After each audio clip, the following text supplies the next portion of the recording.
Bonjour les internautes, l'autre boulet qui me sert d'assistant humain a réussi dès la première vidéo à dire une ânerie. Ultraman a été créé par Eiji Tsuburaya et diffusé du 17 juillet 1966 au 9 avril 1967 sur TBS. Après un passage par le Japon où on voit l'autre sac à viande se ridiculiser à côté d'Ultraman, on va pouvoir vous proposer notre vidéo.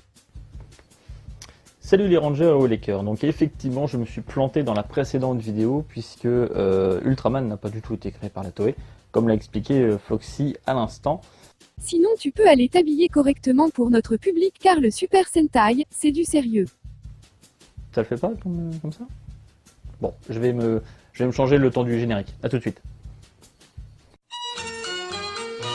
Je suis héritier de casque, je vais vous raconter l'histoire. Quand mon grand-père est mort, je n'avais rien sur terre, mais sur son lit de mort, il me dit mon petit Pierre, pour être heureux sur terre, porte mon casque sur ta tête. Oh, dis-moi donc comme t'es beau casque, j'aimerais bien ça l'avoir. Il est garni en poil de vache. Très pratique d'avoir un casque dans le cadre d'un combat qui, dans un premier temps, bien évidemment, protège la tête, mais aussi permet, avec un petit peu de technologie, d'afficher pas mal d'informations. Regardez ce qu'a fait Tony Stark, par exemple, pour son casque. Dans Iron Man, Jarvis communique avec Tony Stark et le casque lui donne des informations via la réalité augmentée. En plus des informations, le casque peut permettre, pourquoi pas, d'envoyer de l'oxygène. La fameuse respiration de Vador est bien connue.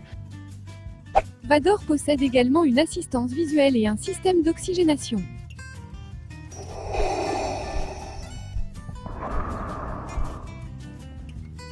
Vous l'avez compris, sur le champ de bataille, ça pète de partout. Il y a de la fumée et puis peut-être aussi quelques petites odeurs. Eh bien, les casques permettent aussi de filtrer un peu les fumées. C'est d'ailleurs un concept que les Stormtroopers ont repris. On peut asphyxier un Stormtrooper?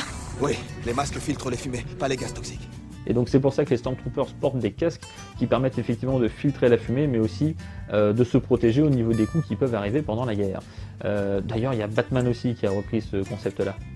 Batman lui utilise un casque pour avoir un communicateur, et fera évoluer son équipement au fur et à mesure de ses aventures. Oh, tu as pris mes conseils sur la mise en scène un peu trop à la lettre. Protection, visuelle, communication, les casques permettent un petit peu tout ça.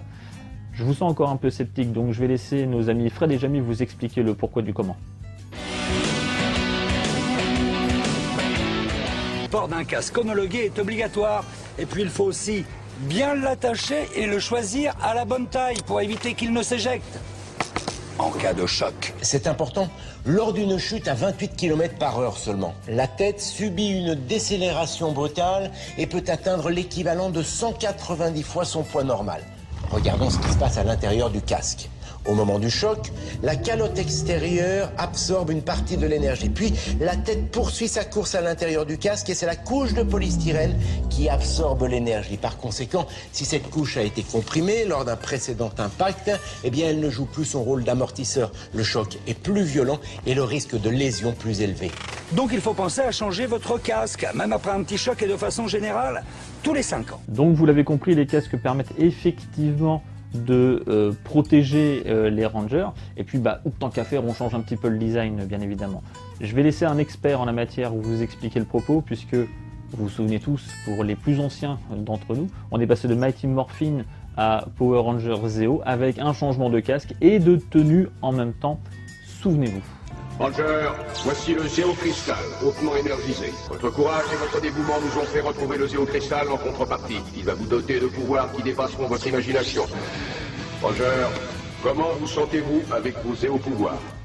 Et donc les casques permettent aussi, via leur design, de cibler très facilement sur quelle saison, quelle série de Power Rangers on se trouve. Alors évidemment, les designs étaient principalement inspirés de ce qui se passait au Japon, mais Saban, via le film de 2017, a eu l'occasion de redesigner un petit peu tout ça. Rappelez-vous la bande-annonce de Power Rangers.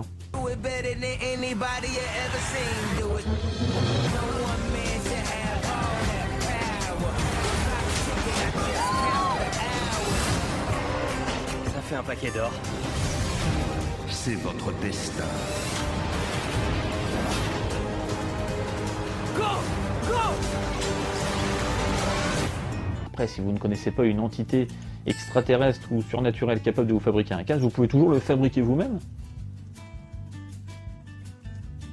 On peut donc acheter ou fabriquer son propre casque. Je vous invite à consulter les tutos ou les sites de vente, voir les magasins de jouets.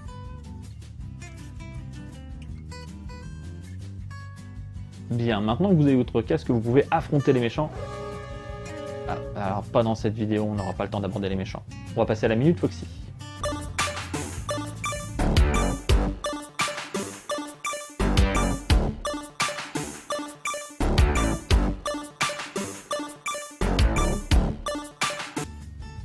Et donc la Minute Foxy, où Foxy répond à une de vos questions. La question a été vue dans les commentaires de la précédente vidéo.